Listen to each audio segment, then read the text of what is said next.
Assalamualaikum warahmatullahi wabarakatuh. Perkenalkan, nama saya TB Rizky Ananda Putra, NIM 241420156. Saya di sini akan menjelaskan resuman seminar yang saya ikuti tentang money management. Nah, mengapa perlu perencanaan keuangan? Perencanaan keuangan membantu kita mengatur pemasukan pengeluaran secara terarah.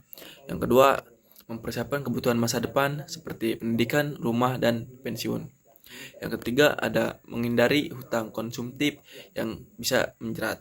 Yang keempat, mencapai financial freedom, kebebasan finansial tanpa bergantung pada orang lain.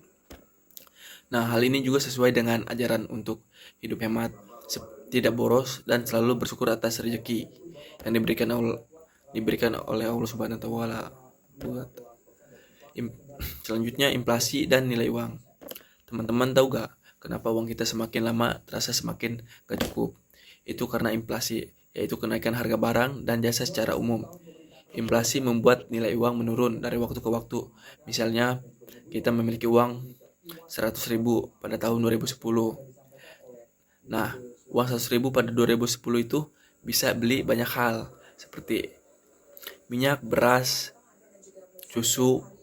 Nah, pada 2010 itu. Tapi sekarang mungkin cuma bisa buat beli susu. Makanya kalau uang hanya disimpan tanpa dikelola, nilainya akan terus tergerus inflasi. Selanjutnya, langkah pertama mapping keuangan. Langkah pertama dalam personal money management adalah mengenali kondisi keuangan kita sendiri, atau bisa disebut financial mapping. Caranya gampang. Yang pertama, catat semua pemasukan dari berbagai sumber. Yang kedua, catat semua pengeluaran, baik kebutuhan pokok, cicilan maupun hiburan. Yang ketiga, bedakan antara kebutuhan dan keinginan. Yang keempat, hitung cash flow apakah masih positif atau malah defisit. Dari sini kita bisa tahu posisi keuangan kita stabil, berlebih, atau justru bocor. Selanjutnya, menentukan tujuan keuangan. Setelah tahu kondisi keuangan, langkah berikutnya adalah menentukan tujuan keuangan. Tujuan ini bisa dibagi menjadi 3 bagian. Yang pertama, jangka pendek, misalnya beli HP, liburan, atau dana darurat. Yang kedua, jangka menengah, seperti DP rumah atau modal usaha. Yang ketiga, jangka panjang, seperti dana pensiun atau pendidikan anak. Nah, tujuan ini harus spesifik. Selanjutnya, 4 pilar wealth management. Dalam pengelolaan kekayaan atau wealth management ada 4 pilar utama. Yang pertama ada protection, melindungi diri dari aset, misalnya dengan asuransi syariah. Yang kedua ada accumulation, menambah kekayaan melalui tabungan dan investasi halal. Yang ketiga ada distribution, mengatur pembagian harta, misalnya lewat zakat, wakaf, dan waris. Yang keempat ada preservation, menjaga agar kekayaan kita tidak hilang dengan perencanaan yang berkelanjutan.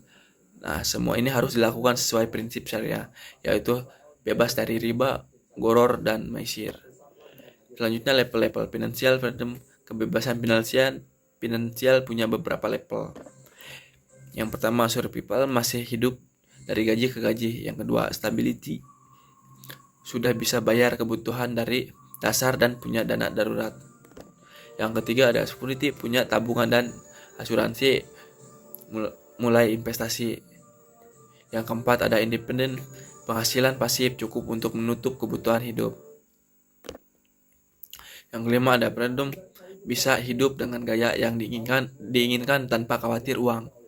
Tujuan ini tentu menuju level terakhir, tapi dengan cara yang halal dan bijak. Selanjutnya tentang hutang dan aturan bermainnya. Hutang boleh, tapi harus produktif dan struktur. Dalam Islam, hutang hanya dianjurkan jika benar-benar diperlukan dan ada kemampuan untuk membayar. Hindari hutang konsumtif seperti beli barang mewah hanya demi gaya hidup. Aturannya, pastikan tujuan hutang jelas. Jangan melebihi 30% dari pendapatan. Pilih akal syariah seperti murabahah untuk pembayaran halal.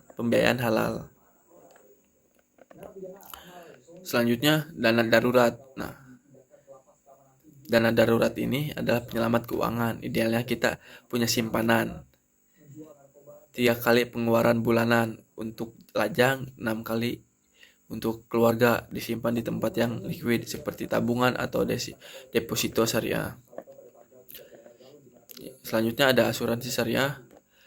Asuransi syariah berfungsi melindungi dari risiko tak terduga, tapi dengan prinsip tolong-menolong, tawa'un, bukan judi seperti asuransi konvensional. Contohnya takpakul, kesehatan, pendidikan, dan jiwa. Selanjutnya, investasi dan flow of money. Investasi adalah cara meningkatkan nilai uang kita. Dalam Islam, investasi harus bebas dari riba dan spekulasi, mengandung manfaat bagi masyarakat. Contohnya investasi halal seperti investasi emas, properti, suku, reksadana syariah atau saham syariah. Konsepnya terkait dengan tim pool of money, nilai uang hari ini lebih berharga daripada nilai uang di masa depan. Maka uang sebaiknya tidak hanya disimpan tapi dikelola dan dikembangkan secara halal agar terus produktif.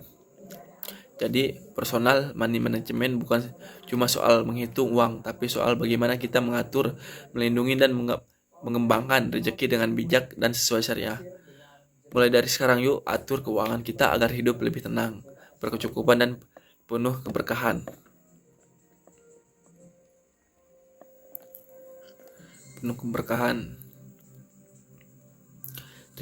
Terima kasih.